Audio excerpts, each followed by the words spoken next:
This is channel 253. Beep, boop, boop, boop. On this episode of the Grit and Grain podcast. And so that's what's got me excited. It's just like the options people have and the new audiences that can be drawn in to drink beer.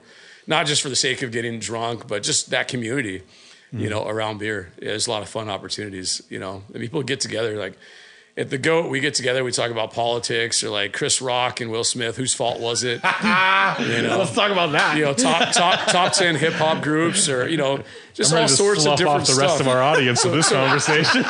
So people come to drink, right? You know, and then hang out and meet new people and have random conversations about random stuff around a diverse range of beverages.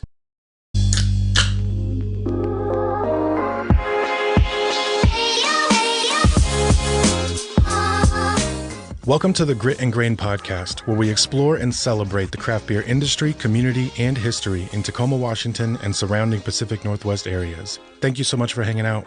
Let's get to it. Hi, everybody. Welcome to the Grit and Grain podcast, coming to you guys from the Parkway Tavern in Tacoma, Washington. My name is Matt McLaren, and I'm here kind of by myself today. Normally Ron and Sean would be here, but they're both off doing their own shit. So we have other people on the mic today. So Doug is going to be on the mic. What's up, Doug? Nips are blasting. Yeah. Doug is Sean today. And then Phaedra's on the mic too. Hello. Hello. Nice. For anybody who doesn't know, Phaedra is here pretty much every week, and she takes all of our pictures. So try. thank you for filling in. Yeah, of course. And then, yeah, our guest today is somebody I'm excited to talk to. Like we try to do, we want to highlight people who run and own businesses in Tacoma, especially ones that are beer focused. And this dude opened up one recently that has gotten quite a bit of buzz and is starting to build kind of his own craft beer culture down there, and it's fucking awesome. So yeah, our guest today is Diamatris Winston, who is the owner of the Rusty Goat downtown in downtown Tacoma. So yeah, welcome, dude. Thank you. Appreciate being here. It's a kick-ass podcast with some kick-ass people. Thank you. Yeah, hopefully both of them will come back soon. Other folks will come back soon.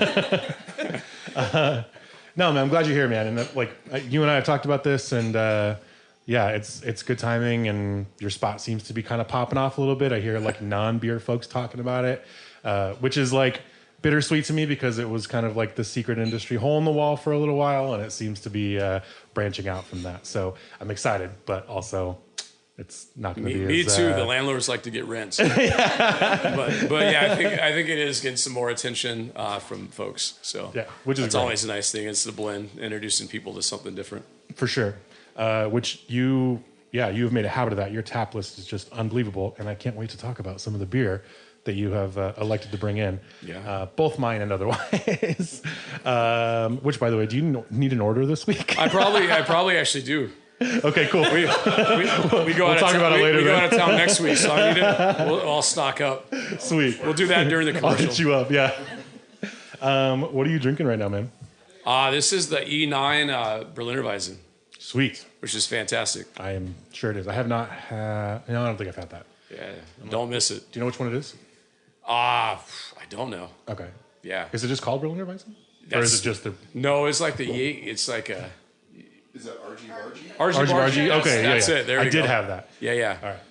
Delicious. It is delicious. On a day like today, especially. Oh, yeah. What do you have, Phaedra? I have the Freem Dark Czech Lager. Nice. Yeah. Good call. Yeah. That was like... It's delicious. Style comeback of the year last Yeah, year. they're everywhere, but this is delicious. So, Good. Yeah. I might grab one of those on the break. I have 3 beers in front of me because I'm also Sean today. But I have Wayfinder's Roush beer. I have a bunch of funky beers. Wayfinder's Roush beer, which is fucking incredible. There's a Roush beer. Okay. Oh my God, it's so good. I had a caprese salad right before this started, and like if you're listening and you've never had like a smoked beer, or particularly like a really traditional Roush beer, you would be so surprised how fucking food friendly it is. It goes with everything. I had it with like tomato and lettuce and mozzarella and balsamic, and it was fucking perfect. Like, yeah, it's so good. So yeah, super food friendly. If you have not tried smoked beer, you absolutely should. I have a homebrew double that a buddy dropped off here a while back that I have not tried yet. And so I was sending him notes on it before we started. And then RJ brought me some Sacred Profane beer, which I'm going to pop right now because it's very cold. It's a good sound. Yeah. Yeah. What's Doug drinking? Lovely. Yeah, what are you drinking, Doug? Reuben. Reuben something? Reuben, it's an IPA, right? Ginny got it. Yeah. So yeah, thanks again to Diamatris for rolling through, and then to Phaedra and Doug for filling it. So yeah, let's talk about beer. Let's do it. Okay. Do you by chance happen to follow the ridiculously degenerate social media page Don't Drink Beer? I do. Okay.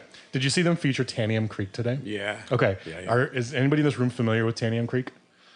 Okay. Most people are not, and they like kind of reference that on the post. But Tanium Creek is a super small brewery that's in Cleellum. It's awesome. And we actually work with those guys. And they make fucking incredible beer. But their beer is like very... It's just hard to sell, so we just don't get a ton of it. They don't send a lot of it over here. But the dude captures local yeast from like Flora over in Cleellum in Eastern Washington, and then makes these like really beautiful like farmhouse table beers. And so he posted about one of them today, just kind of gushing about how good it was, even comparing it to Jester King, which you don't hear very often. Like Washington breweries get compared to somebody like Jester King. So that was fucking rad. You might explore farmhouse shit on your tap list more than anybody. Oh, I love farmhouse. Yeah, it's like what's the idea there? Because that's a hard thing to sell. You have to hand sell it to almost everybody. Like, why do you put so much of your real estate into spreading this style around? A couple things. I like what I like, and I'm trying to get people into liking stuff that I like. Obviously trying to push it. It's a sales thing, but it's farmhouse is just awesome beer. It's so variety. There's a large variety. Yeah. And there's a story behind it, and so I think part of drinking a beer is knowing what the story is, kind of knowing the history and the background, and just educating folks. That was one of the things that really got me interested in starting a thing like this. My day job, I know you mentioned we might talk about, is like public finance. Kind of dry, can be boring, pretty repetitive. So when I get an opportunity to talk to people about beer, it might as well, like, let's drink a beer and let's talk about like where the beer came from, the origins and what it's going to taste like. But the variety is huge. And it's something that not everybody's doing, so it's kind of, I wouldn't say sets me apart, but gives people a different experience when they come into our spot. I agree. And yeah, there's not a lot of beer that like has as much context about where it actually came from than like a wild fermented, like really good farmhouse beer. Absolutely. So that's awesome. I think you were the one who shook your head when I asked if anybody was familiar with Tanium, which makes sense. If folks haven't been there, it's a cool spot. It's a small joint. It's surprising. I think they're opening up a new place too, actually. Yeah, I can imagine. I just heard that he was doing that, so it was cool to see him get some love online, like to a big audience, like big national audience, and then also kind of leading into like him opening up a new spot. But yeah, if you're ever over in Cleellum, that is an awesome place to stop. So last time we were there, I think we were on the way to the Dave concert, Matthews. Oh, okay. And we had a bunch of beer. How you meet a lot of breweries. What's that? Yeah, it seems to be how you end up at a lot of breweries. There's nothing wrong with that. Road trip. But there was we had a few beers, and there was a guy there was like, "Hey, you could stay on my property." We're like, "Fuck no," just some random dude. We live down by the water. With fuck no. Like we've got a Volkswagen van. We're like, we'll stay in the van right here. We're good. Thank you though. Yeah, we'll rest. We'll sleep this off. But it was super nice. He probably was legit, but but you never know. Never know. But that is a cool spot to check out if people haven't seen it. Never know. You never know.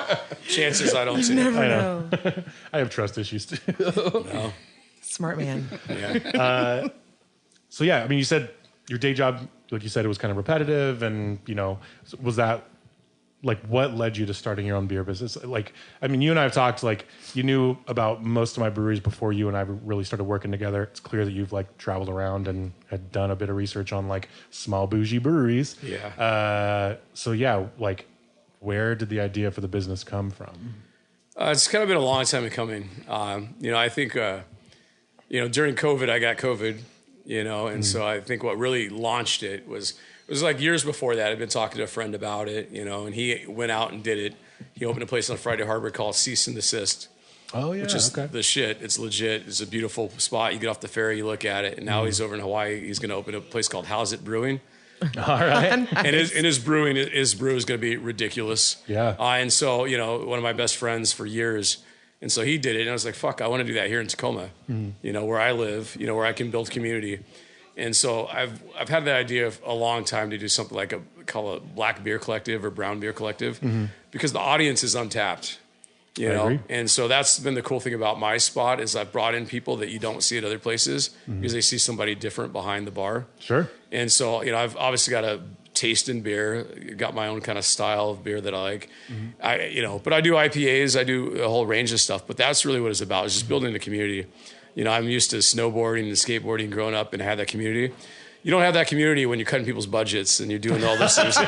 People don't want to talk to you in the same way. So this wasn't like, you know, it was a business. I put together Performa. It's more than a hobby, but it's really about community and just bringing people together and having that, adding some diversity with what I do, you know, but also bringing in diverse beer. We've got diverse food. You know, and so just I love your food option, man. Yeah, so it's a different awesome. thing with Japanese ponds and Japanese hot dogs. Yeah, you know, people aren't doing it, and that's just kind of been my life like style. I like want to do stuff that people aren't doing, not just because they're not doing it. I just want to offer some different stuff. You know, I want to have some fun. Yeah, and my day job, not to say it's not fun, and you can get creative, but this is way more fun. You know, to order beers from you guys. You know, to rep you guys from Orcus, some of the best beer lineup, I think, for distributor. Everybody knows that, you know, but just ordering beer geeks you out, you know, it gets you excited. It's like people are it's like your buddy coming over to your house and having like, bringing a bottle of something nobody has or can't get and everybody getting some, but doing that on a larger scale, you know, just having some fun with it. There's been people that come in, you know, back to the farmhouse or the Saison, you know, I've had like, you know, like when I first opened, the lady came in and she saw like 3 Saisons. And she shit herself because she was from Puyallup and she said, I don't see this anywhere. Yeah. You know, and so I was like, that's pretty cool. And I know, and I wasn't going to tell her, well, you could go to these other places and you'll see that. So that would be bad. Right up the street at the Parkway. Exactly. Right. Yeah. Be bad for business. But that's really how it started. Just my love for beer, my love for community. I volunteer a lot. I've been part of like the Tacoma Farmers Market. Yeah. You know, Project Access, Pierce County Project Access, and some other boards. And so I'm pretty much a community person, but when that all dried up during COVID, I had a lot of free time. And I think that's what made it happen. I was just getting over COVID, which lasted a while, for me anyways. And a friend called me. He's like, hey, let's do that thing you've talked about for years. And I thought he was bullshitting. Well, my friend, the same person from Cease and Desist, sent me a listing from Craigslist on the spot in the alley where we're at. Yeah. And I was like, well, shit, I'm going to go there this week.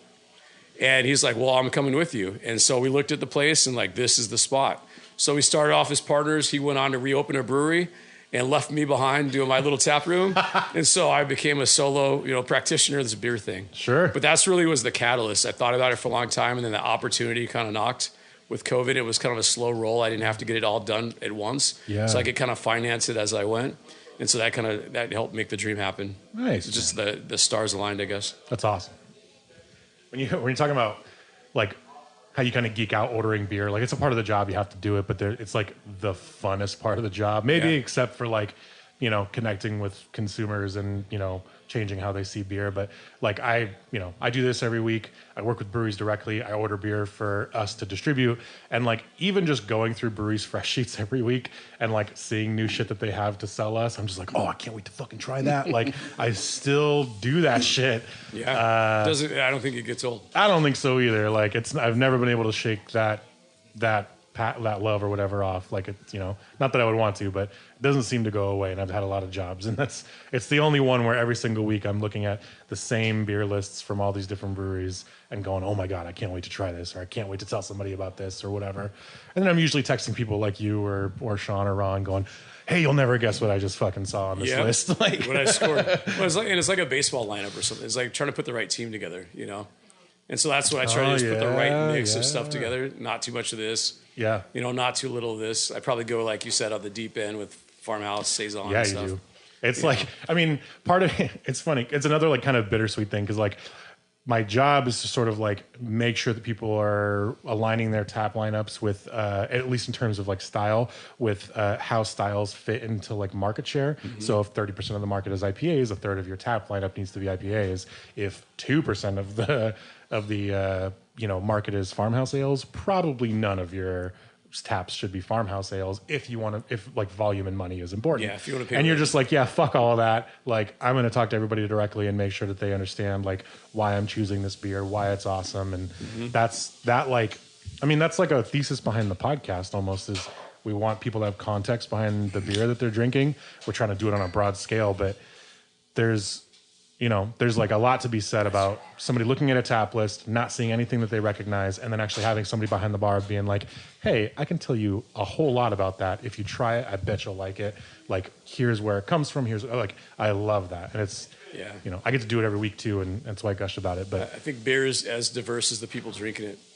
And it's cool when you can sell people on something like they've never had that style before. I've had people that just refuse, like, I'm not going to like that. You're like, well, taste this. You know, and they're like, oh, I don't like that one, but taste this. And eventually you get them. Oh, yeah. You know, and then they're hooked and they come back and they tell people about it. And they're like, and if occasionally we mix some things together, you know, and they like that. And then they come back and they think that that's going to be available again. You're like, oh, that was last week. You're like, no. Yeah. That was just for you. And you try it again. But, you know, it like keeps people coming back and it keeps it fun. Yeah. Keeps it fresh. Can you tell people about your food, just for anybody who might not be familiar with this? Yeah. Okay. Because I love it, and it's like some of my favorite beer food is what you guys serve, actually, and it is remarkably beer friendly. But yeah, can you tell people about it? Yeah, so we discovered the place. We were at where was it? Not Lopez. It was Camino Island, and we were camping in one of those cabins, the old cabins. If you haven't gone there, definitely do that. Take some beer because you're not going to get beer there. You know, take some beer. And so we were camping there for a whole week in those cabins, and it was pretty awesome. But on the way home, I was like, there's a brewery I wanted to stop by. It was Medier. You know, I'd never been there up in Woodinville. So I was like, shit, let's go there. So Rodney had the ponds, you know, from Yamakushi, you know, and so Harold is the chef there. And, you know, another African-American guy, the same as Rodney. And so he started doing this Japanese street food. You know, he lived in Japan at some point. And so we went there, and I had already lined up some empanadas I was going to do, but my kids loved it. We probably we could have bought groceries for like a couple of weeks for the amount of like ponds we had. Yep. You know, my mom was there, my mom's husband was there, and so it was my whole family. So we ate so much of it. So we got back, and I was like, well, what should I do? You know, should I go with these empanadas? You know, my kids are like, go with the ponds, Dad. And so I went to the ponds, and it's, you know, so it's a savory like bun type of thing. So it's a panko crust.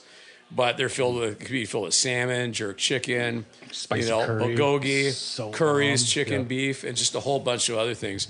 So it's pretty money. And you know, he also had the Japanese hot dogs, which are really popular too, breaded hot dog sort of thing, and then some Philly pretzels that I think Harold or Rodney commissioned from Medier. He's like, make this Philly pretzel this way.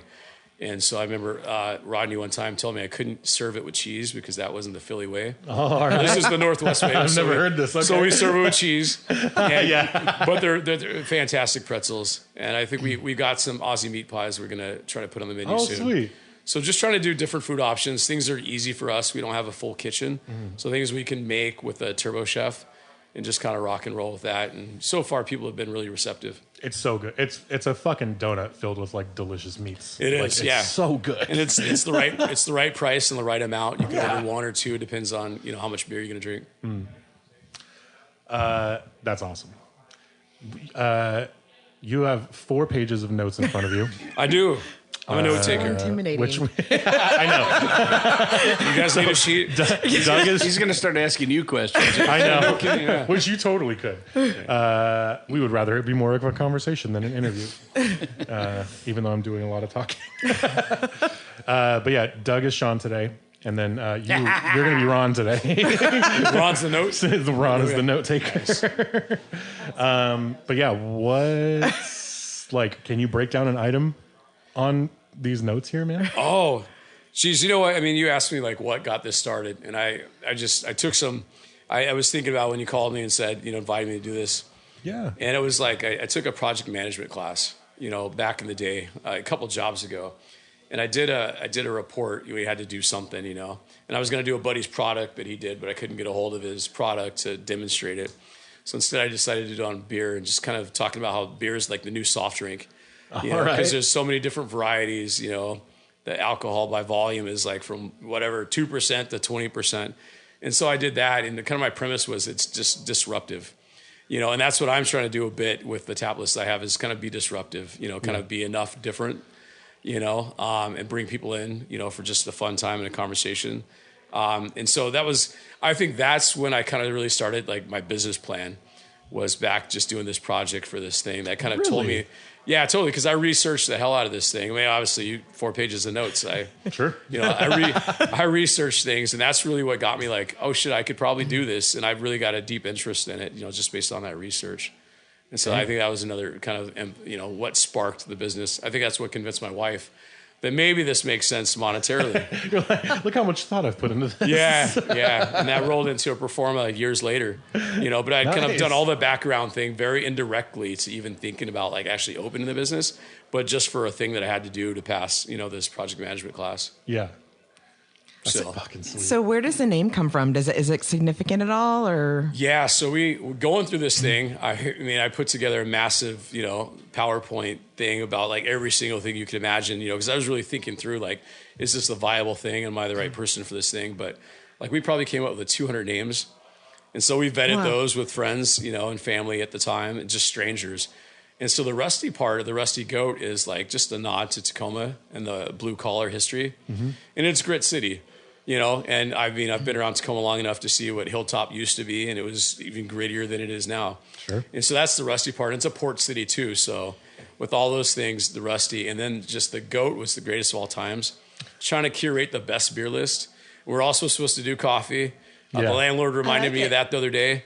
But we have not gotten there yet. So Ruby, if you're listening, listen, give me a minute. It's going to happen, but it's like this first year, we made the year mark, and that's kind of an important mark for a small new business. And so we'll roll into the coffee, but right now it's just about curating the best beer list. Yeah. And I wanted, excuse me. Hydration, it's important. It is. And I wanted an animal to personify. And so like goats are gritty. Goats are rusty. And so that's how it came about. Also connected to beer. Yep, absolutely. In a very historic way, in fact. Absolutely. Yep. Which I feel like you should have a Bach on tap pretty When much I all first the time. opened, I had a Bach. Did you? Okay. Yeah, absolutely. Yeah. Yeah. Nope. I totally did. And I've had some since then. I love Bachs. Sweet. Yeah, absolutely. It's a great beer. And I think it's a friendly, a lot of people will drink a Bach. Yeah. So back to just, paying rent, and being able to like Totally. get people in and find something they like. And so far we've been pretty fortunate. Yeah. You don't have everything for everybody all the time, but we try to have that variety. That's awesome. People have asked why our podcast is called Grit and Grain, and I don't think they know that Tacoma is called Grit City. Yeah. Like, affectionately. But yeah, that's the part. Like we didn't want to. There's already a Grit City podcast, and there's already Grit City magazine, and there's all these things, but we still wanted to like hint at the fact that like beer in Tacoma and the blue collar history of Tacoma is very much a part of like the DNA of this town, and probably why people love beer here so much. Yep. Every brewery is packed every week. Like, so I've heard stories about people. This could be a union thing for them, but like back in the day of port jobs, those guys used to bring like a 6-pack of beer. I mean, the ABV was probably like, I don't know, 4% or something like that, but that was part of their shift. Gotta stay hydrated, man. You gotta stay hydrated. So yeah, beer. I just said that. I'm saying, Yeah. It was that good. You had to say it twice. You got to stay interested. But yeah, exactly. But yeah, no, the grit, I think the grit is real. And I think that's, obviously Tacoma's gentrified some, become less affordable and all that stuff. So I think just, that's what I've loved about Tacoma is just the grittiness. Not the bad, worst of this stuff, but just the people. Sure. It's a pretty eclectic place. And, pretty approachable. It's true. Remember, folks, property crime keeps housing affordable. Yes. Keep Tacoma feared. Yes. We're going to get some emails. I'm not supporting property crime. Realtors might support it, though. They need to sell houses. Maybe. So when did you come to Tacoma, and what brought you to Tacoma? Yeah, so originally from Texas, but my dad was in the military. Yep, and so that's true of a lot of people, and so they come to Washington, they don't leave. I guess my parents didn't stay in Texas back in the day. I think the opportunity was clearly here. And so, yeah, I've been here since I was a kid. Went to junior high and high school out here in Puyallup. But then, after college, I moved to Tacoma. We spent a lot of time in Tacoma at the waterfront and all that kind of stuff, stuff that you didn't have, in Puyallup when I was growing up. But that's what brought us here. And so I've been here for a long time, lived on the North Slope, now live closer to Point Defiance. And so, nice. it's just no plans on leaving soon. Well, I don't know about fancy. Just I wish we'd have moved closer to the West End or whatever you want to call it years ago, because they have backyards. You know, Yeah. Word. you know, stuff that we didn't have. You know, when we first got a house on the North Slope. So that's what brought me here. This is the Vikings rule. Yeah. Oh, I was a Ram. Yeah. Yeah, suck it. I as well. Yeah, Tacoma's funny because there's, like you said, it's still got, it still kind of has like this very sort of classic feel, especially in certain neighborhoods, which is like charming in its own way. It's not necessarily gritty, but it's like, so like I live over on the east side, and our streets are still really wide, like in this area. And so like you can do a whole U-turn on the street, which doesn't feel normal in like other parts of Tacoma. It just feels like it's one fucking lane. Which if you're around the Parkway, you know what the fuck I'm talking about. But yeah, and like there's it's like a lot of families, there's kids that play outside, and it just feels like it feels like the 90s, like the 80s and the 90s. And there's like still chunks of Tacoma that are very much like that. And it's like, it's cool to, I don't know, I've traveled a lot and you just don't see a ton of like neighborhoods like that, kind of have that, I guess, charm and character. Tacoma still has that. And it's like one of the reasons why it would be really tough to leave. Tacoma's a gem, I mean, it's hard to return now for folks that have gone away because of just the prices and all that stuff. But It's a gym. We got water all the way around us, a lot of good beer and food nowadays. I mean, Tacoma's grown a lot. Totally. In the right direction. Yeah. Dude, did you happen to listen to last week's episode with Michael Dempster? Not yet. No, okay. I saw Mike, though. Did you? Yeah. He was talking, and I had never thought about this, but he was talking about how he used to roll around Tacoma and capture yeast, and he got his best culture from Tacoma. So cool. Sounds wrong on different levels, but yeah. I know. I mean, not an infection. I don't want to. Yeah. But capture yeast in active wort. To be clear, or he would capture cultures. But he. Anyway. Thanks, Sean / Doug. I did not watch it, but, yes, but now I will. It was so funny because he enlightened me to sort of like this funny part of Tacoma that it's nothing you would ever think about, but it was this additional thing where you're just like, oh, that's like another reason why Tacoma's dope. But he was like, it's a port town and it juts out into the water, so it just like cultures from all over the world probably just funnel here and then stay here. Which if you've had E9 sours, again, like we've talked about, all of those are made with a culture that come from Tacoma's air. And then some of Mike's sours that he uses in some of his fucking incredible farmhouse beers also comes from Tacoma air. And it's just because it's like connected to the world in this kind of crazy way that's unusual for a lot of places. And I don't know, it was like this funny thing. We gushed about Tacoma a lot, but it was like, oh, here's another reason to love it. plenty of reasons. And Mike's the kind of guy that would find all the reasons. I know, seriously. Yeah, it's pretty awesome. We're going to take a quick break, but I want to talk about some of your beer travels when we get back. Let's do it. Yeah. Okay, we'll be right back.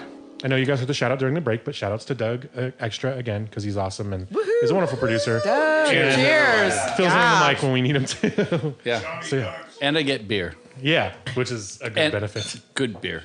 Yeah, exactly. Delicious Which beer. everybody got up on the break and poured a bunch of Wayfinder. And what is Rausch this beer. I'm drinking? The smoked? What is this? Smoked? Wayfinder Rausch Wayfinder. beer. Oh, jeez. Fabulous. Very classic. Like We've come up with smoked- an entire menu to go with this beer. I know. You said French dip with Swiss Yeah. with a Rausch beer, and I could not agree more. And I'm not even hungry. My fucking mouth is watering for that. That would be dope. What'd you say? I said, oh, yeah. Dude, that would be a good So combo. good. Well, and the grilled cheese too. You were talking about grilled Grilled cheese. cheese, yeah, Some cheese Swiss with some grilled smoke. cheese with some jam. I said Yeah. some Jam on it, many maybe? foods. Yeah, It's so good. it's delicious. Yeah, you should all try smoked beer when you see it because it really is incredible. Did you get a new beer? Mm-hmm. What'd you get? Got the ruse. Nice. I know I said I want to talk about beer travels, which I do want to talk about, but I actually want to talk about how you and I first met, actually, because the story ends up being kind of funny. But you were still just opening. Yeah. And my wife had gone out with some friends, for a drink, or friends or coworkers. And then she was like walking back to her car and saw like your boarded up windows. And then just being like the ever curious person that she is, she just like, I guess, peeked her head in. And then you like swung the door open and you were like, hey, you should come in and hang out. And she would probably make like nosy Korean lady jokes if she was telling this story. But yeah, she like texted me right after you guys had this interaction. She was like, hey, you should totally go down and talk to this guy. And you and I had not met yet. But yeah, it was like this funny thing. She's often the key to my success. It's a good place to be. Yeah, it is. It helps a lot. But yeah, it was just super funny. And she was like, he's so friendly. And he told me about all this beer and you should totally go talk to him. And then, yeah, you and I started working together like the next week. Yeah. But that was like just not even a month into you guys like being open, was it? It's pretty early. Yeah. And if the door was boarded up, because Tacoma's still gritty. Yeah, I know, right? It was like the cash register and some other things. Yeah, that went missing that day. Just go out and tag it too. You gotta tag it. Oh, yeah. Have you ever been to Bathtub Gin in Seattle? No. Okay. I'm pretty sure it's still there. It's one of my favorite. Is it still there, RJ? Oh, it's been forever. It is? Okay. So one of my favorite spots in Seattle for sure. And they didn't open until like 5 o'clock at night. But you could never, they had this big, beautiful red door and it was like gorgeous, but it was like on 2nd and Blanchard. So like not super savory part of Seattle. And they were fully aware of that. So they would like nail up a piece of like OSB board over the door every day. And like, if you didn't know this place was there, you would miss it. And the first time we tried to like, we were walking around Seattle trying to find it because my friend couldn't remember the name. She was like, it was in one of these apartment buildings and it was in the basement of this place and it was really good drinks, but I just don't remember what it's called. But I'll know it when I see it. And it was like 1 p.m. and we could not find this fucking door. And then we had gone and done something and we had parked close to there. And then we were walking back and she was like, holy shit, that's the door. We're like, we have walked through this alley like 6 times. What are you talking about? And we asked the dude and he was like, oh yeah, like we just don't want our nice red door getting destroyed by the people. So we just covered up. Makes sense. I know for a while the city had like pretty much a door replacement fund, for windows, which I took advantage of after that incident. Thankfully, only once. Yeah. Stink got hit a couple of times too. Oh yeah. So when did you actually open? What? Last December. Okay. Yeah, that was our official opening date. Like this, like 21. 21. Yeah, 21. So yeah, 2022, 21. Right. Well, yeah. So you had mentioned, we kind of joked about you going to see Dave Matthews and then just happening to that's nothing to joke about. I'm not saying. Yeah, that's real. Like, I'm just saying. I'm not saying it's funny because Dave Matthews sucks. It is funny and he does. But, but even Doug, yeah, I don't give a fuck about you guys. Like, if that's my hottest take on this podcast, I really don't give a shit. Anyway. Not saying all that because he sucks. I'm just saying that because that's what you end up doing fun stuff like going to breweries. Absolutely. Which is how you said you rolled through Yakima and stumbled upon like 2 of the best fucking breweries in the state right now. Oh, for sure. Yeah. Single Hill and Bridal. Yeah. I mean, no doubt. It was fantastic beer. Yeah. I won't even say underappreciated, just not as known as they could be in some parts. But I think, definitely really, really good beer. We were impressed. And I think it was Single Hill had like a awesome like taco thing with like burnt cheese on it. Speaking of like, probably would have been good with a, smoky Say beer. more things like that. Yeah. But that was a good trip. I mean, when we go on those kind of trips, like I said, we got an old Volkswagen van and we just try to hit all the breweries we can. And our kids have a joke. They didn't go on that trip, but our kids have a joke. They've been to more breweries than adults and I know they're right. So. Sorry, I'm just thinking about all of the people who unsubscribed after me saying Dave Matthews sucks in this particular he's been sucking for years because I think he's worth like $400 or $500 million or something. So yeah, he's been shitty for years. Shit off the bridge. Shit off the bridge. This is now my favorite episode. Tough crowd. Doug, we just became best friends. Matt and I are fighting and we don't even know it yet. I know we're That's I can okay. like feel Phaedra like boiling with hatred. Like, the left half of my face is fine. sweaty right now.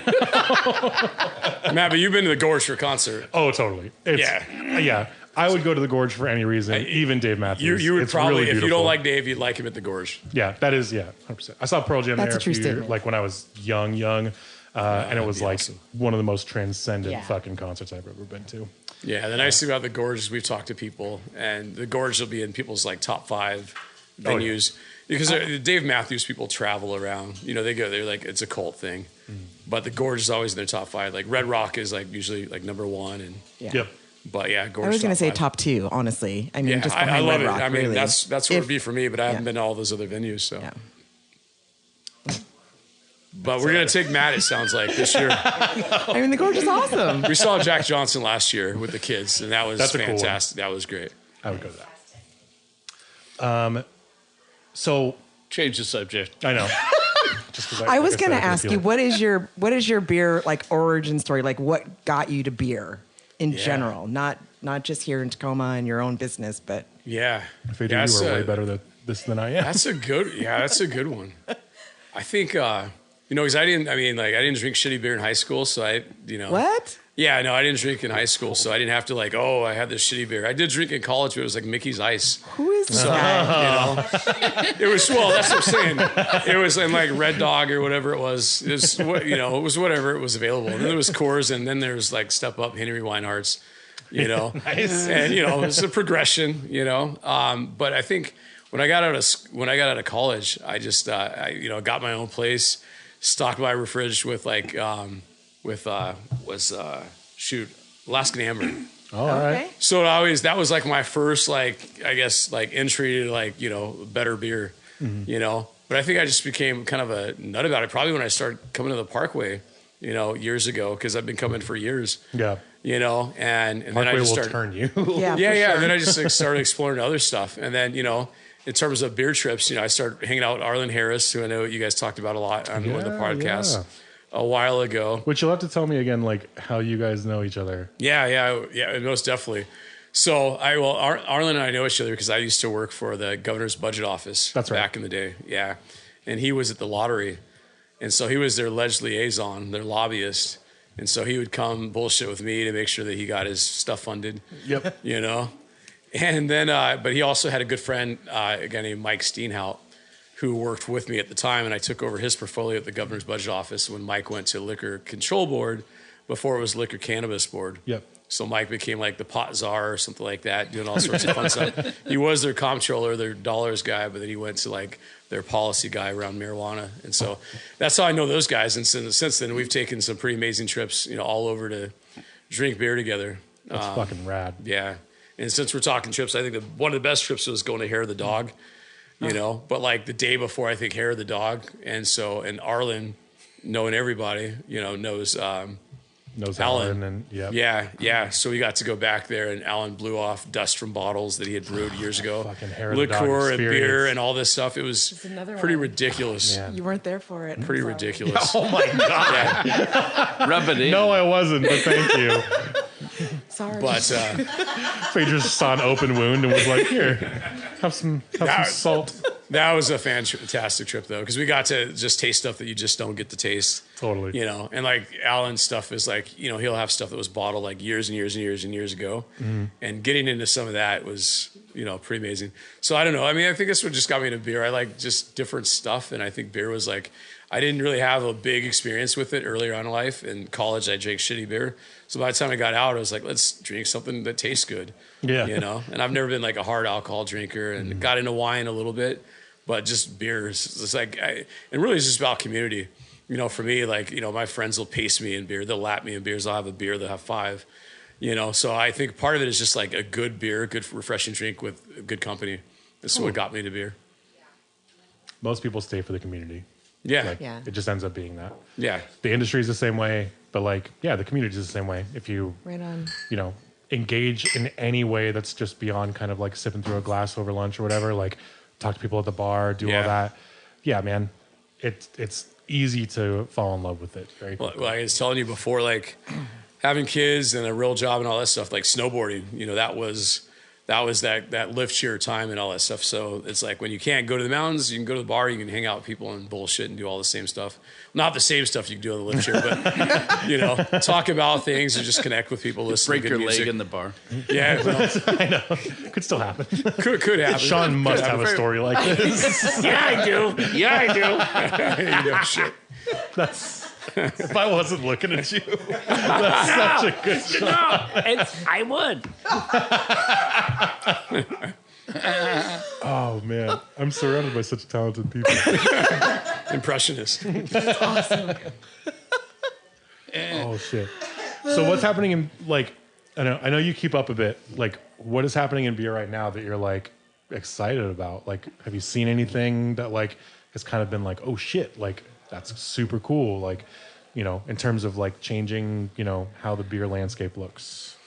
There's so much. I mean, I think for me, just availability of product, Good answer. Yeah. I mean, just people getting access to stuff, and just really geeking out on it. I think that's the big thing. I mean, it motivates me to bring in stuff that I can bring in, Obviously, like if you're talking about like markets, I'm a small market, at this point. So I can't get some of the just crazy, off the wall, like vintage type of stuff.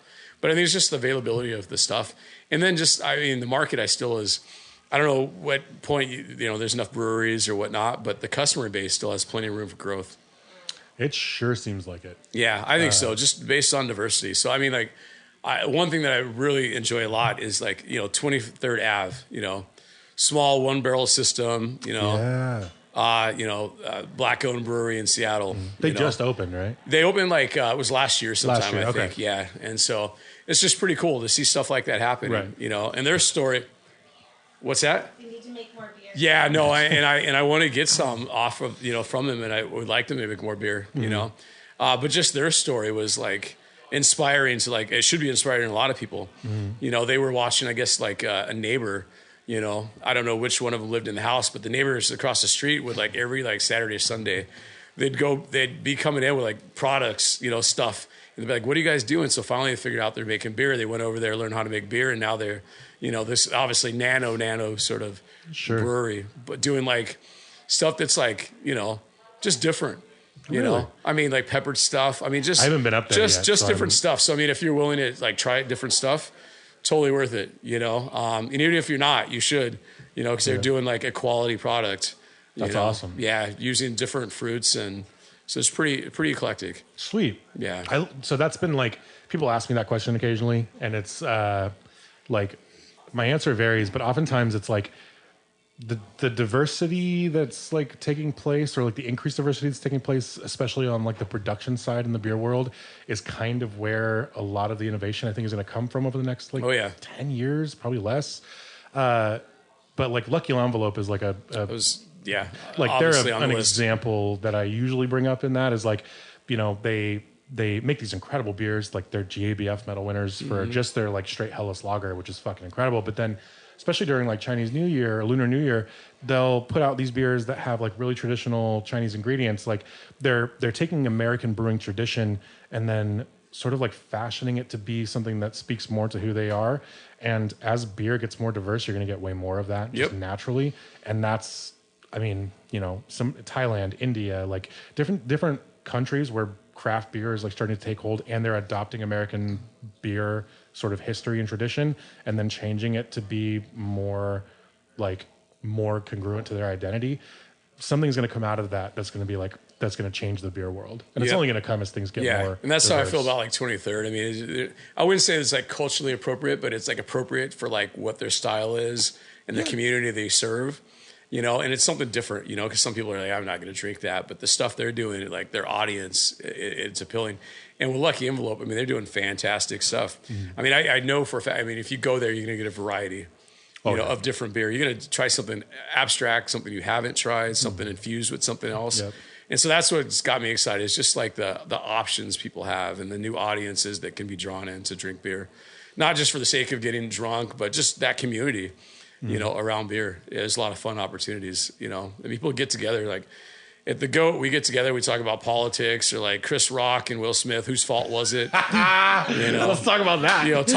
Top 10 hip hop groups, or just all sorts of different off the stuff. rest of our audience with this conversation.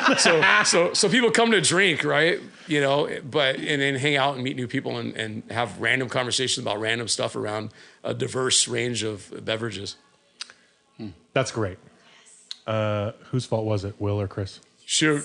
I think the consensus. There was a couple of people because it was. I know we had a decent crowd there that night when that kind of talked about, and it kind of spreads because everybody was talking about it. My kids were talking about it, Of course. But I think mostly it was Will's fault. I mean, I think that was the consensus. Overreacted. Wrong. Hey, let's hear your side of the story. Secret answer C. Fucking Jada's fault. Oh, yeah. What? Wait. Okay. No, you say so. Jada, you say whoa, but a lot of people said that because it's like there's different reasons why they would say that because it was a bit instigated. I mean, there was a lot of past before that. It wasn't just that one comment. It wasn't about alopecia. It was about It wasn't about alopecia. The guy was just worn out, I mean, tired of all just the press and publicity around his marriage. Sure. And I get it. Who doesn't understand that, So I think that's why he reacted. We don't really have to talk about it. What about D? I'm just being on my worst behavior while Sean and Ron are gone. What about D? Shift your focus to anything else. Good call, Doug. Good call. Thanks. But those are the kind of fuck's things that sake. come, when people get together to have some beers, people have random conversations. It is almost fuck up story time. It is. So besides the one that I just made, by sloughing off a lot of our audience, shout out to our New York audience. There are 4 or 5 people left, man. It's okay. We have 100 listeners in New York. I don't know what they find so charming. Wait, I was going to ask one more question. Yeah, please. So you mentioned before you were talking about maybe looking into starting a Black collective kind of a thing. Is that still on your list of things to do? Or It is on my list. My day help? job's been pretty busy, and then starting this thing out and just kind of trying to get it going. But it's definitely on my list. Right on. Yeah, it's been on my list for years, and I would have done that even if I, didn't operate a place. I would have done that just because I think there's a lot of value in it. I mean, there's the barber shop, there's people's churches. I mean, there's all sorts of venues, but the venue I prefer is, a table and beer. So that's why I'd love to see that, just because there's all sorts of topics, and it wouldn't be exclusive at it, whatsoever. But I think it just bringing a new audience around something that a lot of people haven't tried. That's awesome. That I think people, would really get into. My mom has a friend, and one of the beers I had, it was a cold brew beer by, I forget what the name, but anyways, he loved this beer.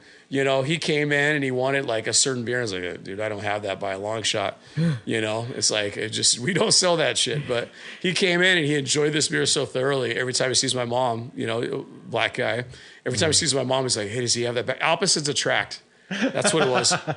He loved that beer so much every time he asked about it, Nice. So it's he wouldn't have had that if I wouldn't have kind of put it in front of him. Sure, He would have kind of stayed on the taste selection or menu that he's been on for years. But so that's the fun thing about it. So if you were going to put something like that together, what would it look like? Ooh. What's the blueprint there? Yeah, the blueprint is I know that I want to say it's Urban League. It's one of the groups that already has a meetup group, sort of like that, but not beer centered.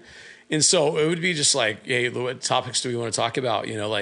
Probably stuff that's local, or maybe national too. So my background, I got, I went to college for pre-law and political science and a minor econ. So my background is politics. That's what I went to Olympia and, originally for. And so it would definitely be centered around social issues. But just also business opportunities, just to get people to come together and talk about stuff that they just wouldn't talk about, with other people, because maybe their buddies aren't into this or that, but it's come here, have some beer, and let's have these unique conversations about things that might interest you. Yeah. So I'd probably take a poll on what would bring people out, for those the first kind of conversations. And I think after that, it would just kind of flow. Because I think there's always a place, if it works at the barbershop, I think it would work at the beer place. That's Absolutely. fucking rad. Dude, shout outs to Adult Civics Happy Hour too. Because Yeah. it's a similar idea, and it like usually ends up being like productive, like wonderful conversations about like important local issues. I know. So one thing. So my daughter went to Jason Lee, which is now Hilltop Heritage. But like the first day of school at that, the first day of school, like all the dads, would come and like, kind of, wish the kids well for the school year. That's probably the first group I would start with. It's a bunch of African-American dads coming to support their kids. There's other dads too, but primarily it's African-American dads, spurred by a call out to go support your kids. Sure. So that's probably the first group I would start with. Right on. So I think a ready-made audience of people who, probably work hard and deserve a beer. Fucking word. Yeah. That's better than a fuck up story. Yeah. Plenty of those. But that doesn't mean we skip fuck up. Come on. He's got 4 pages of notes. No, before we go into fuck up stories and our outro, I'd like to, because we're talking about beer community, Phaedra, it's lovely to have you on mic, but we miss you. Ron and Sean. So Yes, absolutely. with the risk of being overly sentimental, let's cheer our missing comrades. Yes. Cheers. Ron and Cheers. Sean, who are not here. Cheers. Yeah, like Archie said, they're not dead, but they're not here. True. No, they're not. Sorry to both of them for ruining this podcast. Rest in peace. But yes, it is time for fuck up stories. Fuck up Okay. stories? Yeah. Do you have a fuck up story? Oh, I mean, many of those, but I definitely, yeah. So definitely more recently, last couple of months. So I've never been a social media person whatsoever, Facebook or Instagram or any of those things. I didn't mess up that way. I didn't see any funny pics or anything like that. None of those things. But what I did do was really stupid. Why not? Some people like those. Which is a business crushing type. Yeah, I know. Oh no. Yeah. Some people. What happened? No, I was taking I was on Facebook and I was going to change the birth date to the inception of the business, the date the business started. Well, of course you have to be 13, but I didn't know that. So Facebook automatically cut me off of Facebook. It went over to Instagram, which is a business account. You don't pay for it. You just add a little bit more information. Shut down my Instagram account. And it didn't say, hey, dumb shit, you sure you want to do this? It just cut me out. And I've been cut out for 2.5 months. Oh shit. I've given him my ID, my business license all together and try to explain that I am who I am. I'm on the documents, the business documents. Yeah.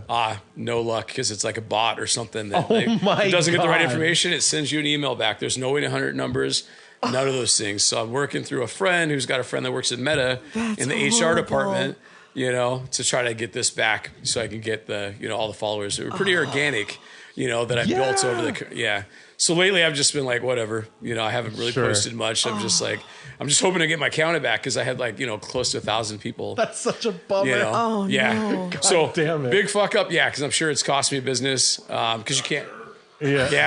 Yeah. I'm just Meta was like, hey, this 1-year-old is really cramping know. our style. We better shut them down. My deal with it is if you're a kid and you you're not old enough, you're going to figure it out the second time, and you probably already know from yeah, the friends, kids will brothers or figure it out. sisters. So that is hardly a, safety anything. thing. Doesn't do anything. Doesn't do anything. Yeah. Yeah. So that was definitely the biggest fuck up so far. So everybody go follow. Everybody Please go follow. Yeah, Rusty it's Goat. Rusty Goat Opera Alley now instead of just Rusty Goat because Oh, I was wondering why. Rusty Goat Okay. Opera that's why I Alley. had to change it. And so if you haven't seen many posts or if you go to that site and it doesn't work because It all makes sense they now. shut me Okay. out. Yes. Fucking Zuck. Yeah. Yeah, I got Zuckerberg. right? That guy. You I did? got zucked. Yeah. You I did. thought you said you met him, and I was like, oh, you should call that fucker. No. Yeah. I'm sure security would. Yeah. I know, right? Some 1-year-old from Tacoma is trying to I'll totally give him a beer. Maybe Zoom with you maybe right he'll now? listen and he'll, yeah. So big fuck up. Because it's that's my marketing. There's no marketing budget. It is Totally. literally social media, and then word of mouth. So Well, yeah, everybody go follow Rusty Go Opera Alley as soon as you're done listening to this. Just did. Sweet. awesome, appreciate it. Man. All right, Grit and Grainers. Yeah, I'm Ron for this one. You were Ron for the beginning. I'm Ron for now. this is a cold read too. Just so Yeah, which is brave and appropriate. And I'm gonna. Okay. Come on. All right, Grit and Grainers. Email us at cheers@gritandgrainpodcast.com with your comments, opinions, and fun facts about Grit and Grain producer Doug Mackey, such as after college, Doug discovered conscious disassociation, crippling disappointment fueled by genuine inspiration and consuming ambition, found employment as the resident sound designer at Tacoma Arts Guild, became a card-carrying actor, a director, a teacher, a fish pitcher, a columnist at the Weekly Volcano, an improvisational comedian at Walt Disney World, and a herder of coffee berry eating goats in Ethiopia, although we're not sure about the last one. It's true. Man, I have to hold my breath to get through that. We read and drink everything we receive, and we'll try to respond as quickly as we can, if not online, then on air. You can subscribe to Grit and Grain on Amazon, Apple Music, Spotify, Google Play, iHeartRadio, and Stitcher, and please leave us a review. Also, check us out on Channel 253, Doug. Yeah. And gritandgrainpodcast.com. Be sure to follow us on Facebook, Instagram, and Twitter for episode notes, beer news. Beer news. Fuck. Bravo. See? News segment. Those a whole new audience. Those are the people who like the unsolicited That's photos right. you were talking about. Beer man. nudes. There you go. Here's our next fuck up story. Sorry, Ron. For beer nudes sound cool. Fuck. You did Sean proud as you were reading Ron's. And the perfect time to sit and take stock and reevaluate and reconsider and just sort of hit the pause button on the Super 8 of your evolutionary human becoming, because if you don't, things can race by just terribly and shockingly fast, and if you don't step back and really look at the details and textures and the nuances, you'll miss about 80% of what it's really all about, and all you really have to do is stop whatever it is you're doing right this minute and feel your skin and listen to your breathing and look at your hands and imagine everything they've ever done and let your mind become saturated with time and memory and experience. And if your ass happens to look sort of spectacular doing it, bonus. Beer news. Beer nudes. Wait, seriously. The beer nude podcast. Oh, man. Like tunnel vision. If this podcast is not what you expected, please alter your expectations. Doug Mackey had his first hangover the morning Mount St. Helens erupted, which probably blows. It's true. No such thing as a bad time to visit Tacoma. No such thing as too much barley wine. Tune in next week for more sweet chatter. Cheers. That was awesome. Fucking hell. Thank you, Ron. I'm not even drunk. Felt like Ferris Bueller there for a minute. That was a good call. That was a great one. That's a Beer long one. nudes. Beer nudes. Thanks again for tuning in. Don't forget to follow us at Grit and Grain Podcast wherever you get your social media and catch new episodes every Friday. Cheers.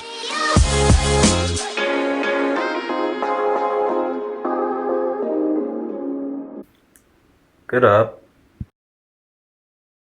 This is Channel 253.